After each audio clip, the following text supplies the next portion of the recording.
I didn't know you had a cat. Got 2 of them. What's your cat's name? Momo and Tippy. Nice. Is it Momo from the last Avatar? No, because I've never actually seen it, but she looks exactly like Momo from the last Avatar. Bro, I'll say this. The season 1 of the live action made me cry. I got insane. Yeah, both me and Billie Jean both cried while watching it. It gave us insane nostalgia. I've also never seen it. Oh, dude, she does look like Momo. Yeah, same color. That's crazy. Oh, yeah.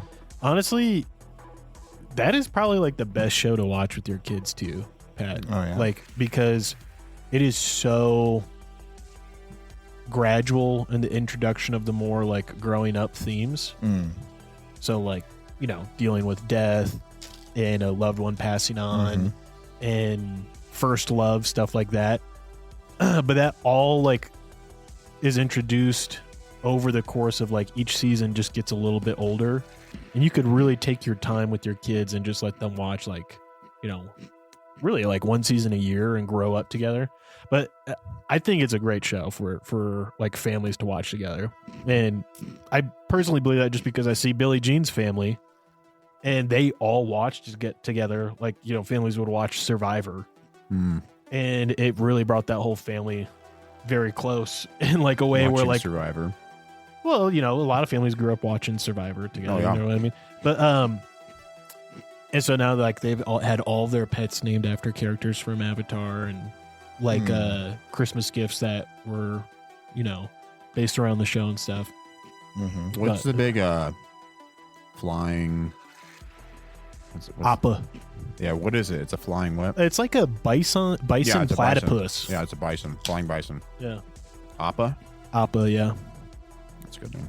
Yeah, and my wife, their cats are Sokka and Katara, and then Are they Siamese cats? no, they're not. They're not the same species. But anyways, great show. What were we talking about? Oh, we're talking about putting your mouth on your cat's head. Yeah, that's right. Is what we were talking about. I did start it is like, I don't know, man. There's something about your pet and just the familiarity of it. Like, it is really like just a matter of time before you start like biting your animal. Because I straight up, when I'm playing around with my dog, I will like bite one of her big floppy ears. Oh yeah, and not like really hard, but just enough to get her to like instigated so we can like play around and wrestle. I don't know. It's like, it's kind of like I have no control over it. Yeah, once in a while I'll bite my cat's like ear, but just like with my lips because they're so like thin. Yeah, not to actually hurt them. See if I can get a rise out of them. Exactly. Ken, in case you haven't realized, Dean's here in the studio with us. And Dean has been on the podcast a few episodes before. Gosh, like almost like a dozen now, I bet not a dozen, half a dozen. But Dean, you just got back from a trip to Jamaica. And that's correct, yeah. You know, honestly, knowing more about how just much damage was caused from the latest hurricane season that swept over it, I think, you know, Pat and I both had the conversation, was like, oh, like, be good to have like someone who had some firsthand like eyewitness stuff about it, because I just don't think a lot of people, it didn't have almost any coverage in the news cycle. Yeah, no, it didn't. And so I don't think anyone's really aware of you know, just the damage that a lot of the is Jamaica technically Bahamas region? It's in the Caribbean, yeah. The Caribbean, yeah. I don't think a lot of people are aware of like the damage some of the Caribbean nations went through with that. So really just kind of constantly through, to be honest. Huh? Just constantly through it. Just out there, like year in and year out. Yeah. There's different islands getting smashed. Yeah, but it's not like I don't think it erases sure as much, right? Like this was a pretty strong one, from what I understand. But also we're happy just to have you on to just chat and catch up. And there's a lot of things in the last couple weeks that we could talk about going into the holiday season, where we'll take a little bit of hiatus. But anyways, happy that you're here, dude. Always a pleasure to Stoked have you be here. Been a while. Eating some homemade cookies. Yeah, if you didn't hear my munching already. That's all right. Anyways, so Yeah, let's talk about it. yeah, we don't really have like any specific questions organized or anything like that we won't like want to like have you go through. Like we didn't have anything prepped. It's more just like want to listen to, really what is the status, and what is it like on the ground there in Jamaica, especially because you said, I remember you had gone before 6 years ago. Yeah. Right. Yeah, So you kind of have seen, you have a good way of comparing like, the difference between, half a dozen years. And was that with the church when you went? Mm-hmm.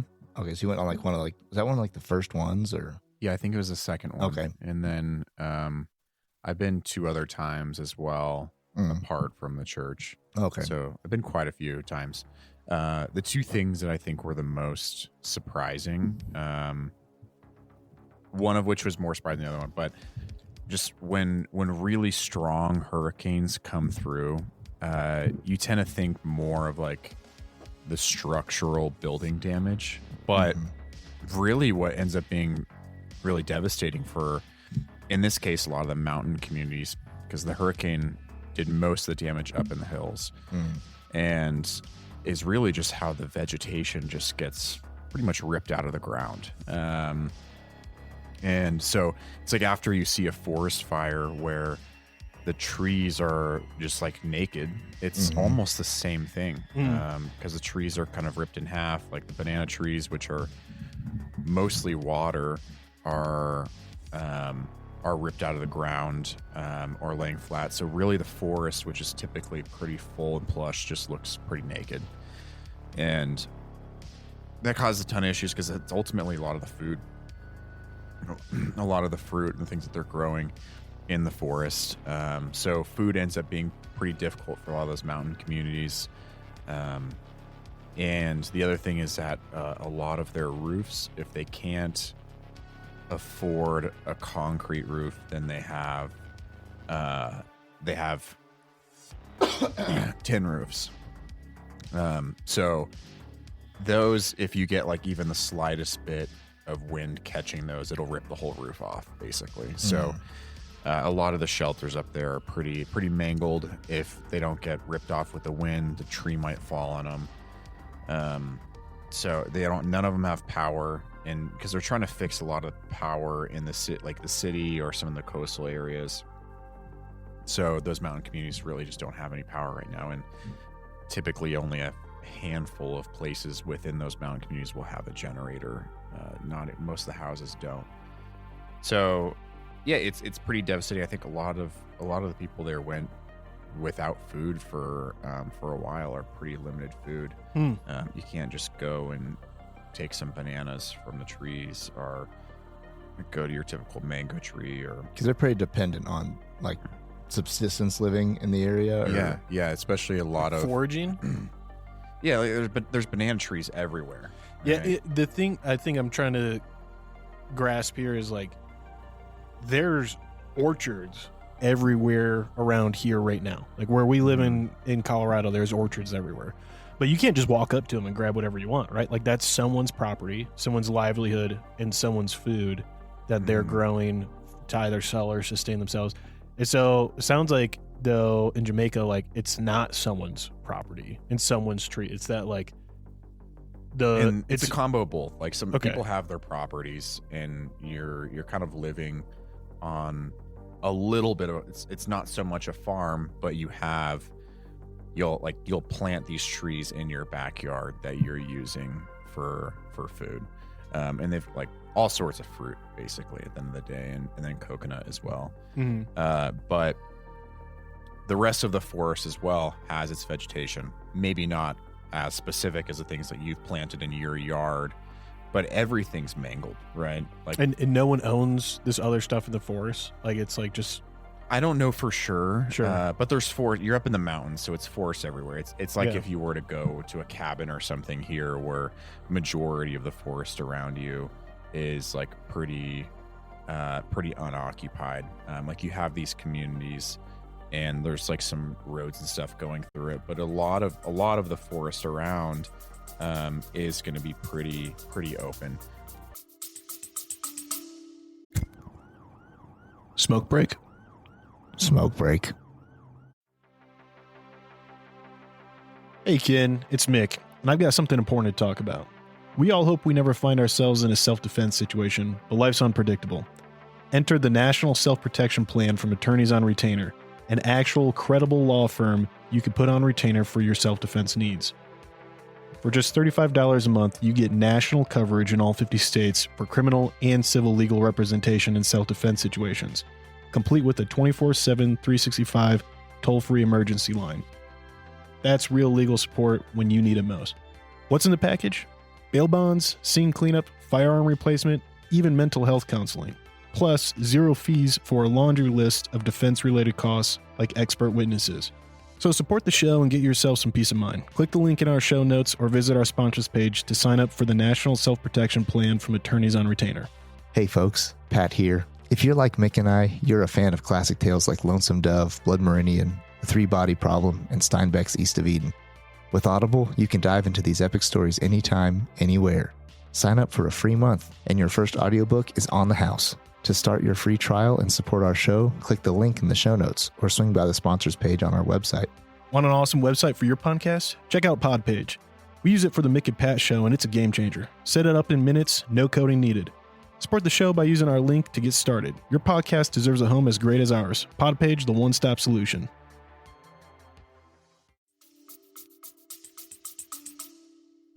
Because this, I mean, like lots of people have like maybe been to Jamaica and like been to a resort, right? You know, or like seen pictures of it, and like these mountain villages are they pretty starkly different, or just like as far as like what's access like getting there, like what and like what like the and compared like infrastructure compared to like wherever, like if you're like on Montego Bay or something, you know, versus like these it's a little village. It's like 6,000 people or something in the whole city, or maybe and they're pretty spread out too. So these people are kind of all over the place, but a lot of these people will go back and forth to the city to get stuff if they need, and then whenever a storm happens, like roads might be cut out, the power's out, the buses might not be running at all, so there's not really food coming and going. They kind of just have the resources that are around them. And in this case, there's not like grocery stores or anything. Like you might have like some local stores with like snacks, like drinks, like beer and stuff, like kind of just like corner stores basically. But it's not going to be like your typical grocery store that you go to pick up stuff for cooking. And so it's just it's a very minimalist lifestyle, like because of poverty ultimately. Like you don't have like a big kitchen with like gas or anything like readily available, you know. Are they pretty much still like powering everything from propane for the most part? And in this case, for the people that do have generators, like they're using that for their lights and stuff. But then it's probably pretty hard to get gas, or you've got to make a lot of trips back and forth from the city to get gas. What about like water? Like, what's the water infrastructure like? Like, do they have like wells that feed into individual properties that they dig, or is it like? There's a lot of springs in the area. Oh, there's is a few primary ones in this community that people go to, and that's where they'll go to like collect their water, or they'll go and bathe. Like it's like a spring just kind of like shooting out of the hillside. And so some people will go wash their clothes there, bathe there, collect water to bring it back to wherever. So stuff like filters and stuff are really helpful for them. Some springs are cleaner than others, so some are like going to be primarily used for bathing. And it's not like a pool that you're in where it's like somebody's bathing in there. It's like the water's kind of shooting out of the mountains, so you're just like kind of standing there like letting it splash you, or like rinsing your water because they've kind of like irrigated it down or Sure. something where you can wash your clothes and stuff in there. It's too. not like India where people are like bathing and pooping in the Ganges, right, and right. then Still the same water. people are like scooping water out of it to cook later. right, Yeah. right. That's rough. So, because this was in the past you went with our church to do a mission trip there. What was how did you? This trip kind of got put together pretty fast. Mhm. I think. Like, how did you end up on this trip, or what? And what was the main mission of the trip? And what did it look like before you guys headed out there, and what were you doing there? My perspective is a bit limited because I was traveling for work when I got invited. So I was in Vietnam for a week, and then the following week I was in Indonesia. And so I came back for less than a week, and it was kind of a pretty last minute decision. They're like, hey, like we've got a few people going. Do you want to go? I had wanted to go on the last trip that they were on, but didn't. So this time I was like, yeah, I'll go. I'll make it work. It wasn't going to be a really big work trip. Sometimes you go for like like the team's doing a project and everybody's kind of focused and rallying behind that. This was a little bit less of that. It was mostly bringing supplies and seeing what work needed to be done. And then future trips would be for doing that work. So this one was just like 6 of us, and they did, the other 5 did all of the work for gathering the supplies. So whenever I came back, it was kind of, I went back to catch up at work essentially, and then we just left from there and took all the supplies. It was a lot of supplies. There was probably 20 those like black and yellow bins. Yeah. That we tote bins. Yeah, that we took on the flight. Which went pretty smooth actually. I thought it was gonna be a nightmare. It went pretty smooth. Because I didn't know. I'm pretty sure there's a thing. There's something with airlines where, like, if you're doing relief work, Cost is lower. You can call them and tell, like, hey, we're bringing this up, and yeah, they can. It's I don't know if they either lower the cost or sometimes maybe they comp it all the way. I'm not sure, but like I'd never, the way that like airlines are so almost like becoming like the mafia, or like mobsters on baggage, but like it's a good thing to know about to that you can use that resource. And yeah, so. this particular airline did not do that, and that was kind of a surprise. What? Yeah. Bro, you can name drop them. Just name. name This them. is the whole point of this podcast is that you could say shit like that. Freaking American. This Really? is like the second. Yeah, that's not surprising. I Pretty flew- greedy. Yeah, I flew American coming back from Australia when I was in Indonesia, and I was also pretty butthurt on that flight too. That one was kind of brutal. I usually fly United, and I think I'm gonna stick with that, to be honest. I'm always doing Southwest or United if I have to. But yeah, no, I remember during COVID when it was first kicking off. Oh, sorry, no, it wasn't COVID. It was a few Christmases ago. Billie Jean and I were flying, and Southwest had their giant meltdown. Right? Do you remember? All their systems yeah. crashed. Like there was like thousands of people stuck in DIA.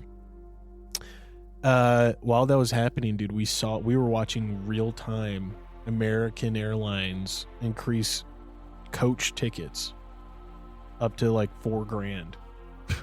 So if you wanted to get out and get on one of the airlines, you had to pay $4,000 to like not even ride in first class. That's insane. Yeah, it was unreal. It was So unreal. you can't waste a good tragedy. Nope. Got to capitalize. Yeah, it was crazy. Good crisis.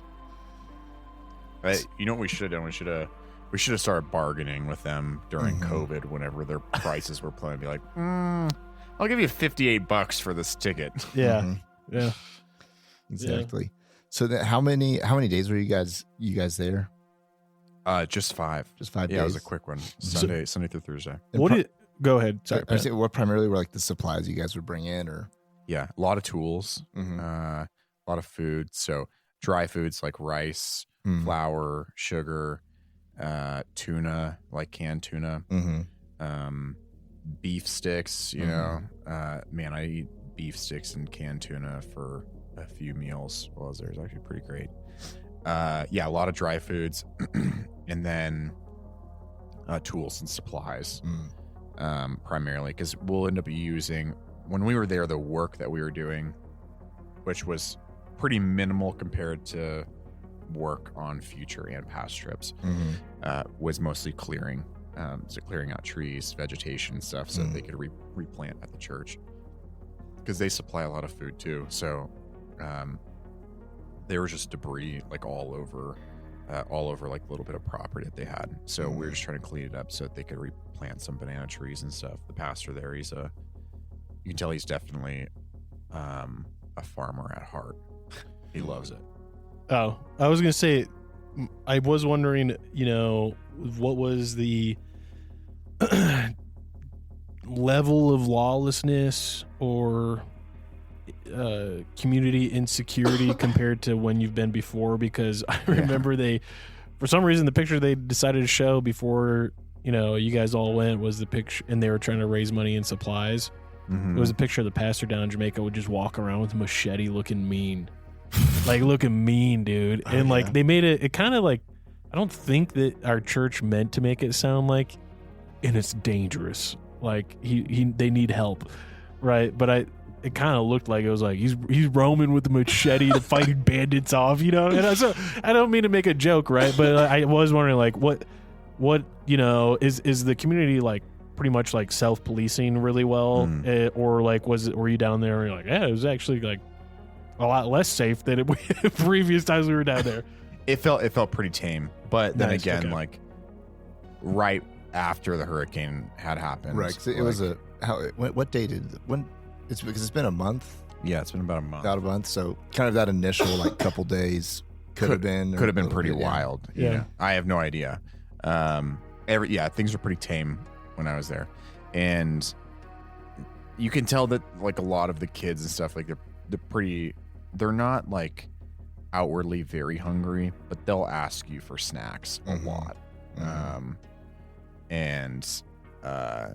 Like they'll take food, like any chance they'll ask for it, and they'll look for it. So the assumption is that they're not eating super well at home.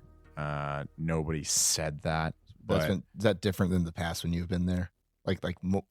it seemed like it. Yeah. And maybe I wasn't as aware. Like last time we were there, we weren't really eating our own snacks. Like the church was making food for us when we were there. So I don't recall people asking a lot for food. And it could have been just like the snacks that we had were particularly snacks that they enjoyed this time. Like that's possible. But it's also not like there's a lot of game, right? Like there's not a lot of stuff that you can just go out and hunt. Right. No. Yeah, nothing really. Like it's not like Hawaii where there's just chickens always roaming around. Where there's goats everywhere.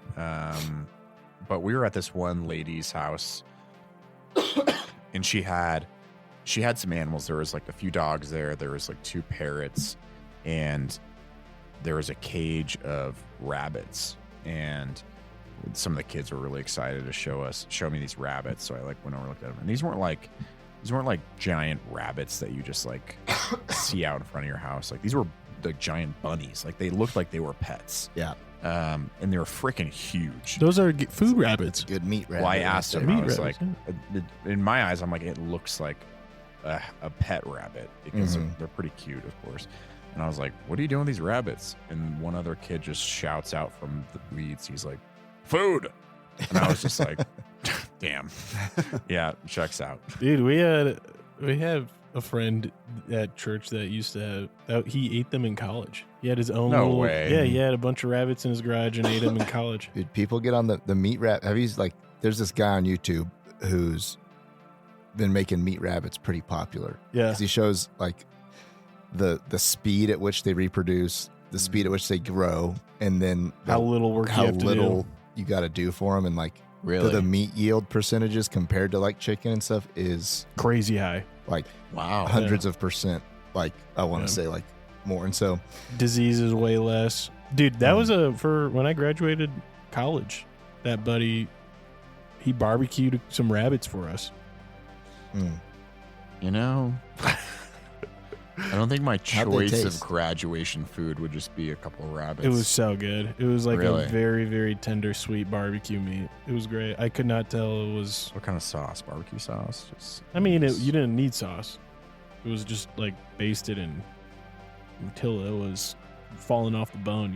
Yeah. It was like pulled rabbit. Wow. It was delicious. He also has had a lot of. He's had quails and pheasants and doves. Anyways, Yeah. kind of off topic, but what did you spend most of this trip doing? Like, I imagine it wasn't like actually rebuilding, but it was more like supervising handout of assets that were like donated and fundraised. Yeah.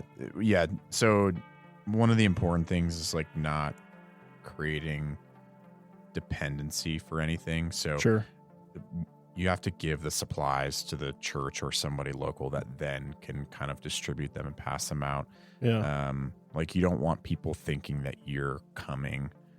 Like what a lot of people see on like other mission trips and stuff is that they do work, and then the next time the project that they're doing, the next time that they go there, it hasn't been touched since you left, and it's because they think you're coming back and you're gonna do it and you're gonna finish it for them. And so in this particular instance, there's so much work that can be done that you're not going, like, what are you going to do? Like pick and choose one person in the community that you're going to help them Build with their roof again. And then everyone else, you're just like, sorry, like, see you later. Yeah, you know? that's what I was looking at my phone, just all these pictures of, and it seems like a lot of the structures are still there. Yeah, But roofs roofs the roofs are are gone. gone. Yeah, Yeah. because the not all, but a lot of the proper structures are like concrete homes.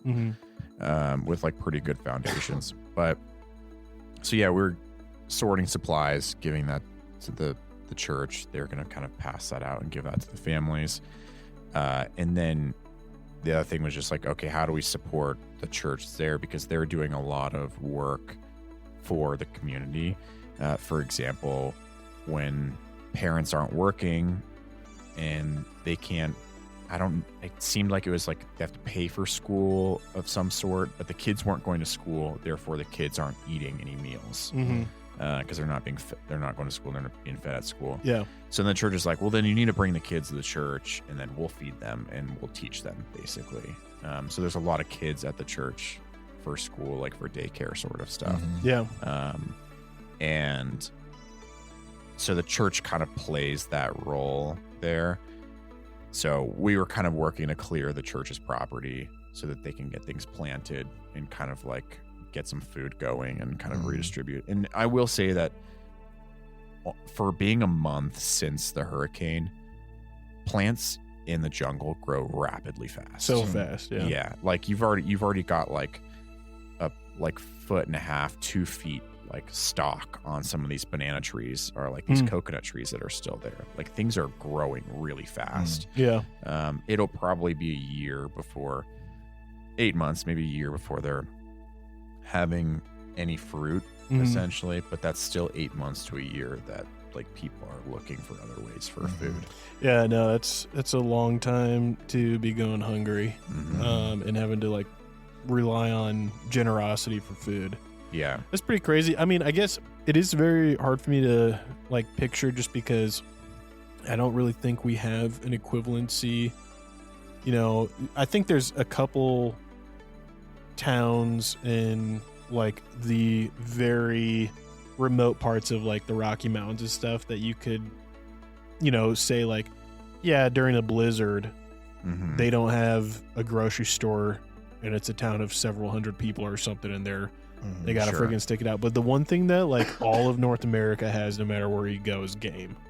Yeah, like true. And like a very beautiful part of the, you know, American culture is like you can't be punished for hunting game if it's on sustenance.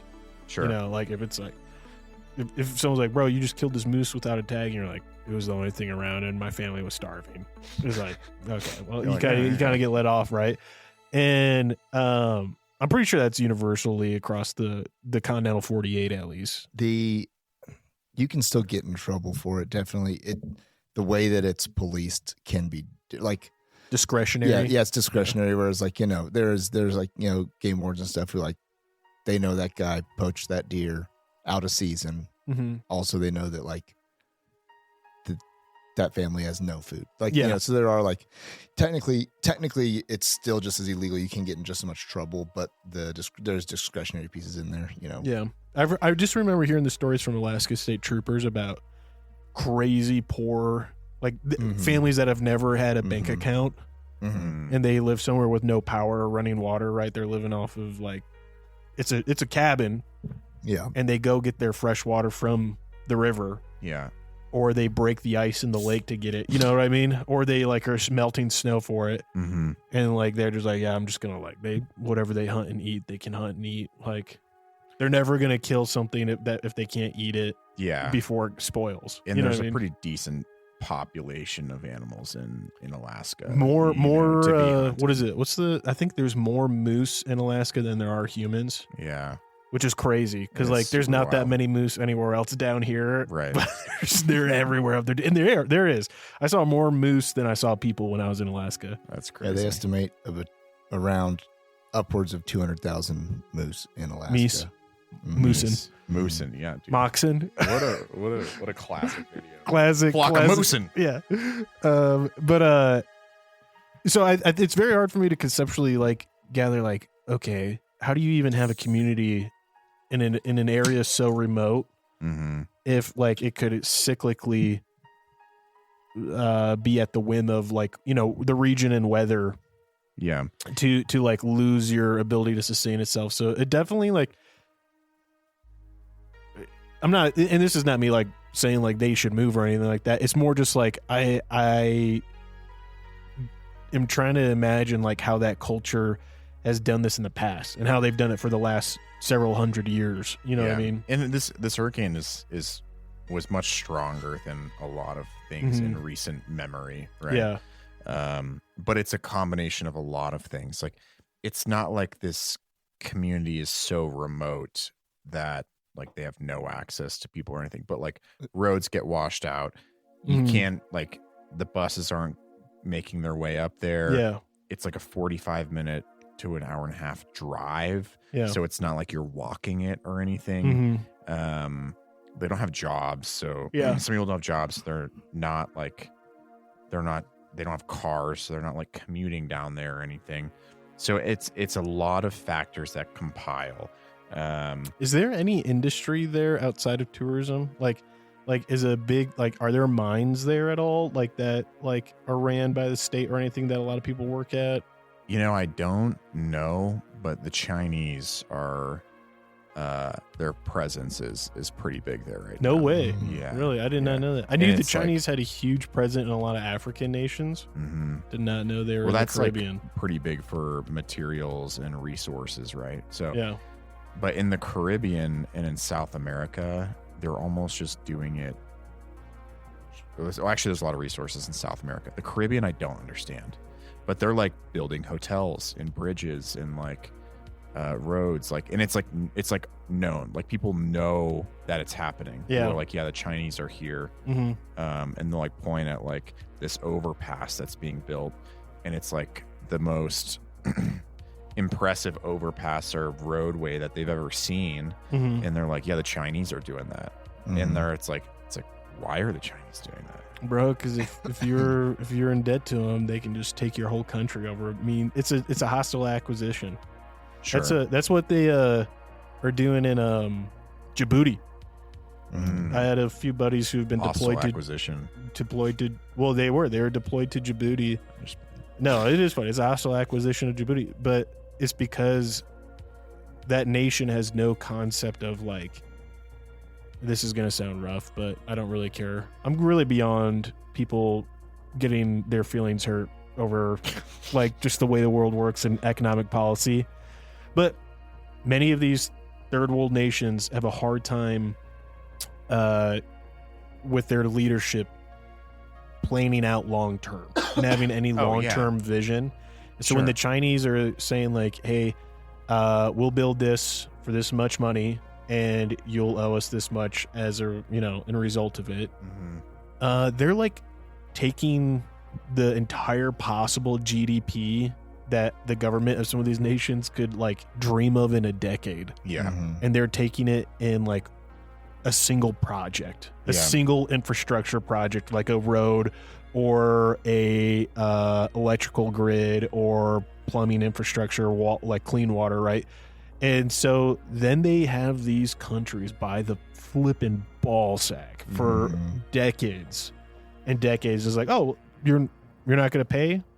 Oh, well, then power's off and the water's off. Yeah. And we're shutting down the road.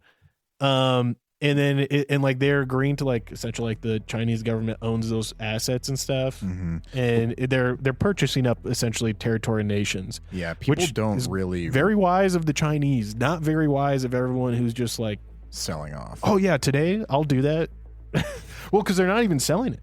Right, they're just handing it. They're saying like, yeah, you can build that, and yeah, we'll pay you to build it, and we'll have our people help you with it, and. You know, it's pretty smart, right? Because the Chinese never buys the land. Right. Well, a lot of what the Chinese are doing, China is the world's biggest importer of food and resources, right? Like it's actually a very resource poor country.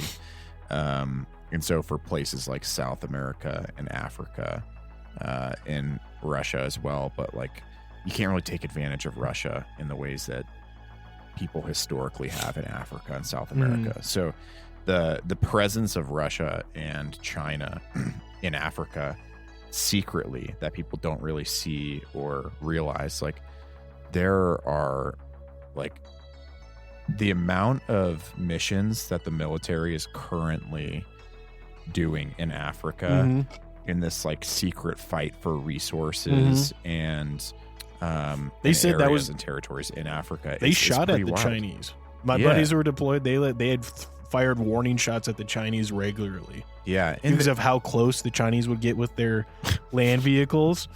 And dude, the Chinese would like play chicken on the road. Like they would drive at you. It's so fun. Trying to get you to like American Humvees to like drive off. And I was like, that's insane, dude. And I don't know if people remember this, but there was recently, maybe about a year ago or so, kind of a big deal that in a territory in Africa that France had, the people in that territory in Africa were just like, yeah, we don't want the French anymore. Like we want the Russians. Yeah. And they were just getting ready to basically kick the French to the curb. But it was some stupid amount, like 70-something% of France's uranium was coming from there for their nuclear power. Yep. And it was a really big deal because France was just going to be shit out of luck because the Russians were just coming in and just... Isn't France still shit out of luck? Like, aren't they still using gas pipelines or natural gas pipelines from Russia? I know Germany was. Yeah. And that's why the Nord Stream pipeline really boned them. Well, they boned themselves, basically, is what they did. When they're like, Russia's bad, we're supporting Ukraine, and Russia was like, okay, power off. No, they were like, Russia's bad, so we're going to blow up this pipeline that we used. Well, they opened up all the coal mines in Germany again, too, which was pretty crazy, like, as a result of that. Yeah, and then then Germany also has a very recent, which you don't think that this wasn't a thing until they said it out loud, but they're starting to remilitarize, and you're like, you guys don't have a military? You're like, I thought we said you aren't allowed to do that ever again. We started letting Japan do it when Japan was like, dude, do you see China? Pretty close. Yeah, you guys could make a military again if you need. But it makes you think about what's going on. Well, you had mentioned that, like, there's a lot of countries that are basically handing themselves and their land over because they're not thinking that far in advance. And it's like, it's true. And even countries that you don't think would do that, like Venezuela right now, or like a lot of countries in South America where like one dictator person takes over, there's regime change every like 10 years or 15 years, or the CIA marches in there and does their thing, and then boom, there's a new person in there. And so all these like crazy relationships and like territories get formed in areas, and it's like we're kind of looking in the eyes of this thing in Venezuela, which I think actually as of tonight we'll figure out if they did indeed declare a soft war in Venezuela, that they were... I don't think they have to declare war anymore. Well, as of very recently, they declared Venezuela as being part of terror a organization, which allowed them to do inland strikes. Yeah, but that also means you don't What have a to work around. That also means you don't have to declare war with the nation of Venezuela. Right. You could just be like, well, it's another war on terror. Yeah. Right. And there was We some... weren't at war with Afghanistan. We were at war with terrorists in Afghanistan. Not the country, just their citizens. Yeah. That's where the I typed in, like, I just asked, chat's like, what's China's interest in Jamaica, and just even like Chat GPT is like, they want to be close to the Panama Canal For sure. and control it. Yeah. Like, all right, there it is. I definitely think we're getting so sidetracked, but we got to lock down that Panama Canal, because if we lose access to that, we are so boxed in. Okay, but before we move on from Jamaica, man, I guess I kind of want to know, like, anything that you think you could, like, if you could tell anyone else who's going there, right, on mission trips. I know we're sending like 4 or 5 more teams or something, but there might be other people who are going out and doing their own trips as well to any of these kind of Caribbean nations impacted. Do you have any, like, recommendations for, like, hey, here's how to make the best use of your time, really, with, like, the impact I saw, and, like, going in kind of not blind, but going in not really knowing, like, what they might need most of. Because I mean, I don't know how much food did you guys take down there versus, like, clothing and supplies. Yeah, we took a fair amount of clothing. Apparently clothing is much more in demand than I had anticipated, so I think that will be a pretty big thing for the future trips, is bringing a lot of clothing. That's surprising me, because I would think they'd have plenty of that covered versus food. Like, I would think, like, food would be much more of a higher priority, but yeah, that's what I thought. I still don't quite understand. I probably should ask more questions in the realm of, like, why clothing? What do you need for clothing wise? Yeah. Outside of, like, socks and underwear, this stuff makes sense. You burn through it quick. But I think maybe one of the most important things is, like, when you kind of encounter, like, when a country encounters, like, a disaster like that, I think the issues of that society can either become more pronounced afterward, or it's an opportunity for things to look different, I'd say. Like, small example is that there's not many young men in a lot of these mountain towns, and also just because of the culture there, it's not very common that young men stick around after someone's impregnated, after a female's they knock them up and so, then they leave, bro. Yeah, and so there's a pretty big lacking of male leadership in communities. But something that happens, like, when none of them are working, they all go home. So, like, right now, maybe more than ever that I've seen, it's like there's actually a lot of the older guys or kids, not even kids, but young men, like, that are in their 20s, are, like, back home with their families whenever they're probably out shagging typically, and, like, and spreading seed, and you don't know what happens after that. But it's like, this is, like, to some degree kind of a starting fresh point. So the more you can kind of connect with people in those communities, and I don't know, just be, like, praying for them, and like, trying to not give different perspective, but you don't want to, like, come in and, like, change a culture, but just, like, be praying, like, working and living alongside them, that maybe you change, like, some hearts or some thoughts on things, and the issues of that community could look a bit different afterward. The work ethic of the young men there is pretty poor. The reality is that when you're sitting there working, that was one thing I was going to ask, was when you got there, it'd been a month, like, was there kind of a lot of just a bunch of stuff still sitting around, or like, and in general too, like, maybe what you're about to say is, like, I guess just go ahead and say what you're going to say, because I think you're going to answer my question. Well, yeah, it's when there's not, like, men in those households, and the moms are taking care of their kids, then the house projects that they have, or, like, the betterment of the home, gets put on the back burner for sure. And that makes that makes the houses worse, which then make it even more difficult when a natural disaster does happen, that like these houses are still pretty behind. And then the other piece of it is that like when we were there doing work, this is just kind of like a cultural piece of it with work ethic, like fathers being in the home, like in homes, do a great deal for young men and kids in terms of identity and encouraging. Nah, that's bullshit. And You got encouraging. Yeah, I got lucky. He does have a father. Don't let him lie to you. I don't know. I mean, Jesus? You mean yeah, God? Yeah. That is my heavenly father is my earthly father. And so just like a lot of these young guys just don't have identity, and they don't have a lot of discipline.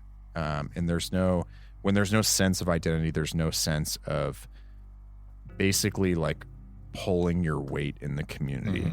Like the way I look at it is that like a present dad, like at the very least, you see your dad get up and go to work every day and come back and bitch about his job, and tell you to straighten up and make you go outside and mow the lawn. And that's like the bare minimum, right? And then like a really fantastic one, like basically says like, hey, yeah, you got to pull your weight because you're part of a community. And if you're not adding value, then what are you even doing? And so you like witness that. But when none of that's around, then none of it's happening at all. So you could be like, we're sitting there like cleaning up. Like a lot of these kids will like go to the church for food or like go there for help or guidance or power, even like to charge their phones. And you could be sitting there clearing up trees and stuff. And like I have a great deal of love for like a lot of these young guys that are there, but they'll just sit there and basically like holler at you, just watch you work, Yeah. And like you'll walk over and like talk a little bit of shit to them and stuff, but they'll just be talking shit to you the entire time that you're working. That's crazy, dog. That is absolutely wild to me. And outside of the disaster, they probably have jobs, like they would be working. But in this instance, like what age are these young men? You think the ones that are? Because I would imagine that if mom's alone in the household, mom's putting the children to chore work, right? You would think. But are you saying like none of these children none of them work at all? Like none of them like have a sense of duty and discipline to like help clean up the community? The youngest ones, in times that I've been there, the youngest ones will help work, but it's just because they want to hang out with you. Yeah, okay. So they'll like come alongside and like carry buckets. Like the kids are like 12 and under. Yeah, like young teenager. Yeah, like 12, like pretty much like from 11 to like maybe 15. Like they'll come and hang out with you and help work. But if you're not there, then nothing's gonna happen. But the ones who are sitting there like talking shit and like watching stuff, like they're in their early 20s to mid 20s. Yeah, okay. Maybe even like 17, 18 or something. And the males who are the best and the hardest workers are significantly older. Yeah. Like they're like the pastor. Yeah, like they're in their 60s plus. We had one guy working with us that he works for the church, maybe he volunteers, I don't know, but he was like in his 70s, and I had no idea because he's still out there with a chainsaw, like going to town. Dude, I bet that dude is just pure ropey muscle. Yeah, he's fantastic, dude. He's in great shape. And then we've worked with guys that are in their like 60s that are just like freaking muscled out, and they're like digging holes and stuff going to town, but they've like lived in those communities their entire lives and feel a sense of like purpose and belonging. And a lot of them like had families, like closer knit families. So it's possible that like the fatherlessness generation is more recent, as it is in the US too, like the past like couple or few generations, you know? Yeah. Fatherlessness, especially in the US, hasn't always been a problem. Like it's increasing every generation. In the past few, it's been particularly bad. But in the long haul, it really just like will completely degrade a society. Yeah. I think I don't think Mexico and Mexican culture is equivalent. It's not. But when we were down in Mexico, that was one thing I remember, like the first mission trip I was a part of down there, when we were really like laying the roots for what we were going to do down there. The Pastor Javier and like one dude who I don't think he had a family. Just one dude would show up and sit in the church, other than like a few women and their children would come. And when we were working, one dude showed up from the community. This isn't a rural community. This is Ensenada, Mexico. Big, giant city. And I think a lot of it was that the community hadn't seen the value there yet. And it was cool over time. Every time we went back, there was more and more people and more men and more kids. Like, and when I say kids, I mean like high school age that were willing to come and help out on the projects that we were doing. And I remember the first time we had like contractors in Mexico. And I think a lot of that, though, culture-wise, is surrounding like they didn't see the value in doing that after work. Like they had their own jobs they were going to during the day when we were working and building things. And then as the church became much more of like a community, you saw a huge value in it. The workers came around it. And that was the cool thing, right? Like you were saying, like for the first few years, outside of us, there was just really nothing Javier and his family could do to continue the projects we were doing. It was just him and his family. And they were having to run the church, and the kids had to go to school, right? And so, like, but then there was started coming, like, we'd come back and, like, a lot of work was done in the meantime while we were gone because the community saw the value in it. And I guess that's my kind of final question here. Like, what is the community's value of the church here in Jamaica? Because I don't hear too much about, I'm not saying it doesn't happen, but I don't really hear too many stories about the church's growth or how it's grown. And I'm wondering, like, in Jamaica, do they see like a church in their community, and is there like a strong like faith presence, or is there like a competing belief system with Christianity and they don't see a lot of value in the church as a part of the community? Because I think it's very, different across cultures on like if they're going to place value in the local church, and when I say church, the local Christian church, or if it's just there, but they have a different belief system that is more integral or culturally more popular. Yeah. In this one in particular, like the church plays a pretty big role because the people that are in that community, their families have been there for a long time. And one thing I do find interesting is that with the men there and the women as well, but more surprisingly the men, is that there is a very high level of respect for the pastor and the church. I don't know if that's in all communities or just this one, but there's a high level of respect there. Like there's like kind of an acknowledgement of the pastor as being like a father figure in that community. Now, how much people are willing to do to like help them out, not really sure. But in a church setting, churches have always been a little bit more like heart tugging for women than they are men. Yeah. Like even at our church, like it's the fact that there's even much of a tight knit male community at our church is abnormal. Right. And so, I think that in some societies, the family structure is really important. And then in some locations, the community structure is really important. And in these ones, there is very much so a community aspect. Everybody knows each other. Everybody's very friendly to each other. Like they all like acknowledge each other, like when walking on the streets. But the family units are really broken. Not really, but they are broken. And there's just a lot of like disorganization to it. Whereas like I think in Mexico, the family units are pretty well organized. And that's part of not only Hispanic, but like Hispanic, like Catholic culture is that the family unit is really important. The women in those families are probably the ones that are more involved with the local church. Yeah. The men are out working primarily. But I don't know, but I feel like I see less of a communal aspect in Mexico than in some other places. Yeah. But the family structures are so much more intact. I think that's a fair assessment. And again, I could be wrong about that. Like I can't say I've spent a great deal of time in smaller communities in Mexico, but no matter what, the smaller the community, the more communal it is. Sure. Regardless, right?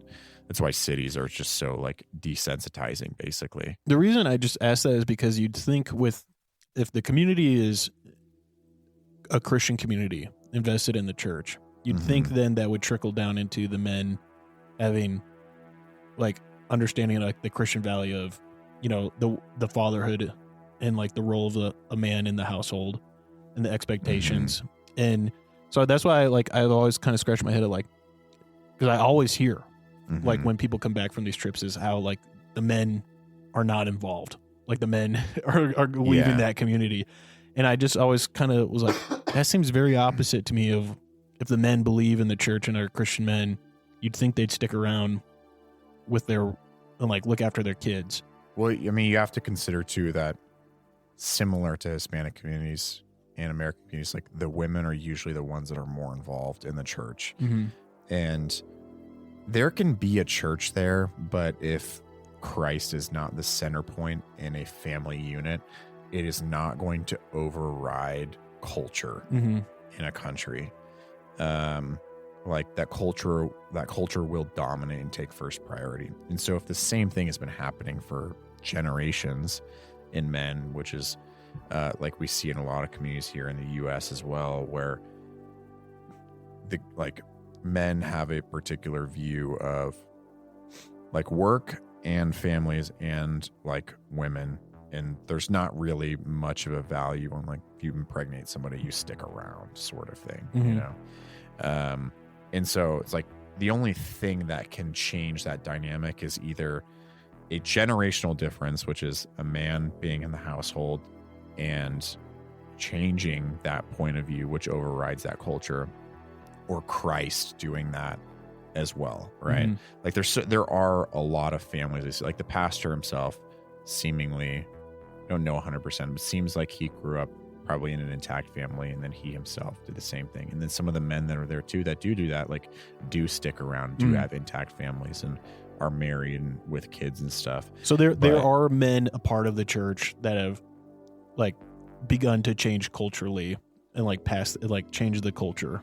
Yeah, the first time that I was there, I saw them. This time I didn't see them. I saw the younger men there, but not so much the older men.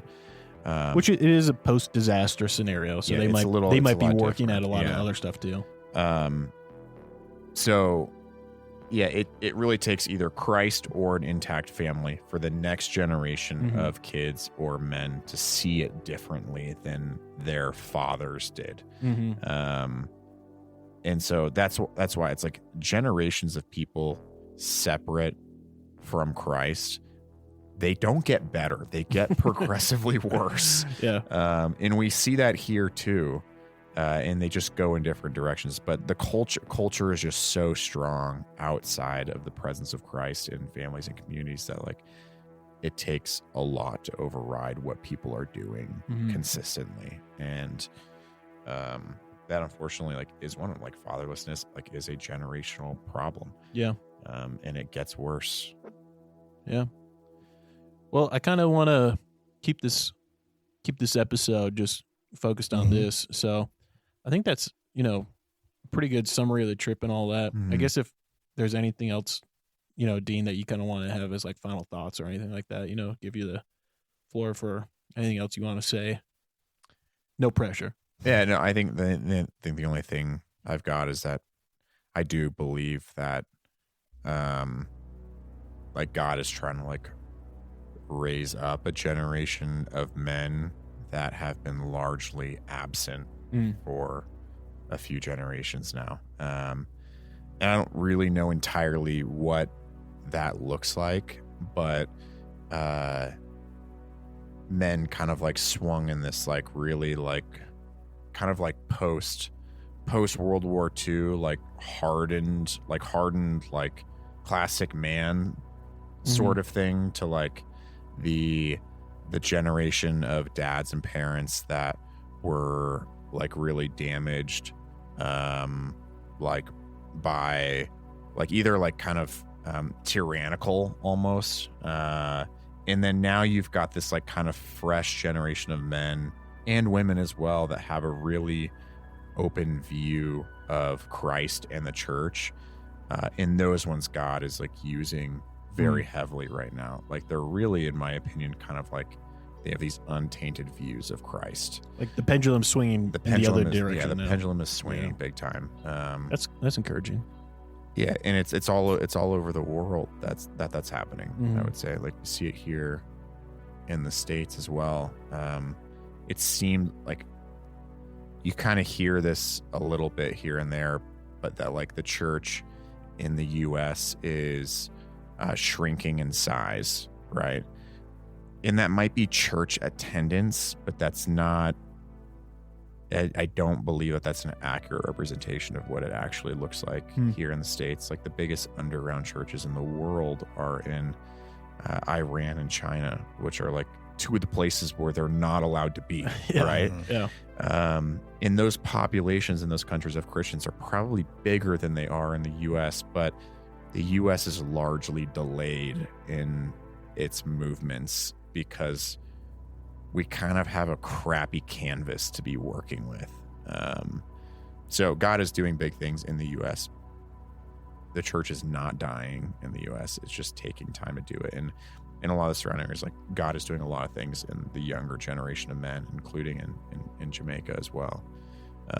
But it'll be pretty interesting to see. Heck yeah. Appreciate it, man. Mm-hmm. Pat, you got any final thoughts? Oh, till next time, folks.